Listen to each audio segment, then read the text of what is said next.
নমস্কার সবাইকে, ধনতেরাসের অনেক অনেক শুভেচ্ছা। মা লক্ষ্মী সবার বাড়িতে বিরাজমান হোক। তো আমি সকালবেলা উঠে পড়েছি, এখানে মামুনির জন্য টিফিন বানাচ্ছিলাম। তো আমি এদিকে টিফিন বানিয়ে মানে সব কিছু গুছিয়ে টিফিন প্যাক করে সবাই ডিউটি চলে যাওয়ার পর দেখি ঘরে এসে বেটু আমার উঠে পড়েছে, আর উঠেই দেখো চার্জার হাতে। তো তারপরে আমি স্নান করে রেডি হয়ে চলে গেলাম ধনতেরাসের জন্য কিছু বাজার করতে। তো এসে আমাকে মামুনি একটা সুন্দর কাঁথা স্টিচের নাইটি দিয়েছিল, সেটা পরেছিলাম। আর দেখো মশা কামড়েছে কিভাবে আমাকে। তো ছাড়ো, এই দিনে আর মন খারাপ করব না। তো নাইটিটা খুবই সুন্দর কাঁথা স্টিচের ওপরে, আমার ভীষণ পছন্দ হয়েছে। তো তারপরে এখানে ভোগ রান্না করব, পুজো করব, তাই সবজি কাটতে বসে পড়েছিলাম। দিয়ে পাপিয়াকে বললাম যে এসে আমাকে একটু হেল্প করে দে, কারণ এখন বাজছিল প্রায় 1:10-15, তো অনেকটা বেলা হয়ে গেছিলো। তাই তারা চটপট করে ভোগগুলো রান্না করে নিচ্ছিলাম। আবার অনেক রকমের রান্না করব, তো তাই একটু তাড়াহুড়ো করছিলাম। তো এখানে মোটামুটি আমার কিছুটা হয়ে এসছে। এখানে পেঁপের তরকারিটা সিদ্ধ হচ্ছিল।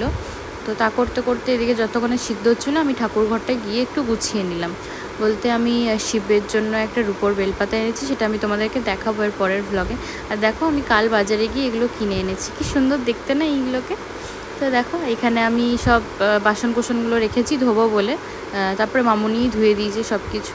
আমি পুজোতে বসে পড়েছি, সব কিছু হয়ে গেছে, শুধু আমার ভাজাভাজিগুলো বাকি ছিল, যেটা মামুনি ভাজছিল। বাকি সব আমি করে নিয়ে এখানে চলে এসেছিলাম।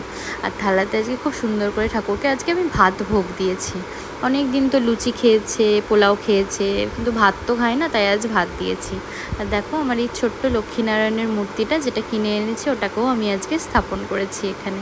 কত সুন্দর লাগছে দেখতে। আর এই যে আমার গনু বাবা আজ সত্যি ঠাকুর ঘরের সব কাপড়গুলোকে চেঞ্জ করেছি, তো বেশ ভালো লাগছিল, খুব সুন্দর দেখতে লাগছিল। তো এখানে আমার সমস্ত ঠাকুরকে পুজো দেওয়া হয়েছে। আর ওই যে লক্ষ্মী ঠাকুরটাকে দেখলে, ওনাকে আমি আজকে মানে তার ড্রেস পরিয়েছি। এখানে আমি পুজো দিয়ে লক্ষ্মীর পাঁচালি পড়ছিলাম বসে বসে। পুরো ভিডিও আমার নেওয়া হয়নি, কারণ আমার সাথে মানে আমার ভিডিও ক্লিপ নেওয়ার মতো কেউ ছিল না। আজ আমাদের ক্লাবের যে পুজোটা হচ্ছে সেইখানে খুব বড় একজন সেলিব্রিটি গেস্ট আসতে চলেছে, তো সেখানে সবাই ব্যস্ত, তাই আমার ক্লিপ নেওয়ার মতো কেউ ছিল না, আমি একাই করেছি। তো এখানে আমার পুজো হয়ে গেছে ধনতেরাসে। তারপরে আমরা বিকেলে ওই 5:30-6টা নাগাদ ঘরে সন্ধ্যা দিয়ে বেরিয়ে পড়েছি। যেহেতু বাড়ির একদম সামনেই দুয়ারেই ক্লাব, তাই আমরা রেডি হয়ে গিয়ে দাঁড়িয়ে আছি। দেখো তোমরা যে আজ আমাদের ক্লাবে কে আসছে। ভীষণ ভীষণ আমাদের খুব চেনা, খুব কাছের মানুষ। দেখো কে, আমি বলবো না, কিন্তু আই থিঙ্ক তোমরা ওনার হালকা একটু ঝলক দেখলেই বুঝে যাবে যে কে। আমাদের বাংলার লেডি সুপারস্টার।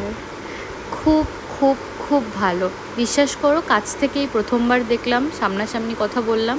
মানে এতদিন তো তাকে মুভিতে দেখেছি, অনলাইনে দেখেছি যে হ্যাঁ তিনি খুব ভালো করে কথা বলেন, কিন্তু সত্যি তার বিহেভিয়ার, তার মানে কালচার খুব ভালো, খুবই ভালো।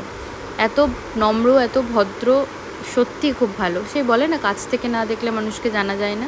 তো উনি এখানে এসছেন, অ্যাডজাস্ট করেছেন আমাদের এই জায়গাতে, এটাই অনেক আমাদের জন্য। তারপরে উনি অনেক কথা বলছিলেন, যেটা সব সেলিব্রিটিরাই গিয়ে কথা বলে, মানে কেমন আছো এই সেই। তো তার বক্তব্য আমাদের শুনতেও ভালো লাগছিলো, কারণ শুভশ্রীর গলাটা ভীষণ মিষ্টি। মানে আমি না জাস্ট স্পিচলেস হয়ে যাচ্ছি, কি বলবো। মানে একদম ছোট থেকে সেই দেখে এসেছি, সেই মানুষটাকে আজকে চোখের সামনে দেখতে পাচ্ছি, একটা আলাদাই ফিলিং। আমি বলে বোঝাতে পারবো না কীরকম লাগছে। তো সেরকম প্রচুর ভিড় ছিল, শুভশ্রীদির অনেক বডিগার্ড ছিল। তো খুব ভালো করে ভিডিও আমি ক্লিপ নিতে পারিনি, জানি যতটা কাছ থেকে পেরেছি নিয়েছি। তো অনেক কথা বলছিল, সেগুলো শুনছিলাম আমরা দাঁড়িয়ে ভিডিও। মানে কি বলবো, খুঁজে পাচ্ছি না আমি, বিশ্বাস করো এতটা। তো এখানে যার জন্য আর কি আসা, আমাদের মায়ের আর কি ওপেনিংয়ের জন্য, তো সেটা করলো। তার কোনো ক্লিপ আমার কাছে নেই এখন আপাতত, কারণ আমি পাইনি সেটা। যদি পেতাম তাহলে নিশ্চয়ই তোমাদেরকে দেখাতাম। তারপরে শুভশ্রীদি মানে সব কাজ সেরে এবারে ব্যাক টু হোম। তারপরে আমাদের কুচি কাচাদের প্রোগ্রাম শুরু হয়ে গেছিলো, যেটা দেখতে আমার ভীষণ ভালো লাগে। আমি খুব এক্সাইটেড ছিলাম এই প্রোগ্রামটার জন্য। বড়দের প্রোগ্রাম তো আমরা এত দেখি, বড়দের প্রোগ্রাম অবভিয়াসলি ভালো লাগে, ওরা এতটা প্রপারলি সব কিছু করে, কিন্তু এই কুচি কাচাদের প্রোগ্রামগুলো আমার বেশি ভালো লাগে। তো এদিকে দেখো আমার কুচি কাচাটা তার কাকায়ের সাথে মজা করছে, আর এদিকে প্রোগ্রাম দেখছে, আর হাঁ করে ও নাচ গানগুলোকে দেখছিল। আর আমরা বসেছিলাম, কারণ প্রোগ্রামটা খুব সুন্দর হচ্ছিলো। তো এটা আমাদের যে মানে আর কি এসছে যে গ্রুপটা, সেটা আমাদের দুর্গাপুজোতেও আসে। তো ওরাই প্রোগ্রাম করছিল, খুব সুন্দরভাবে প্রোগ্রামটা করেছে। তো এই যে আমরা একটু ঢং করছিলাম, তারপর অনেক আসলে বসে বসে আড্ডা দেওয়া তো এরকমভাবে হয় না, তো কিছু একটা সুযোগ পেলে আমরা একটু ফটো একটু ভিডিও নিয়ে ঢং করতে থাকি। তো এখানে একটা এইটা হচ্ছে নাচটা যেটা হচ্ছে, তারপরে বললো তার একটাই আছে, তো ওই জন্য আমরা একটু বেশি ইন্টারেস্ট নিয়ে দেখছিলাম যে বাবা লাস্ট, তারপরে বাড়ি চলে আসতে হবে। তো যাই হোক, প্রোগ্রাম দেখে আমি আর আমার বেটু একটু ঢং করে একটু ভিডিও ক্লিপ নিচ্ছিলাম। দেখো কী সুন্দর তাকিয়েছে, আও করছে, আর এত সুন্দরভাবেও সব কিছু থেকে হাততালি দিচ্ছে যে কি বলবো। তো চলো, সবার সাথে দেখা হবে আবার নেক্সট ব্লগে। সবাই খুব ভালো থেকো, গুড নাইট, টাটা।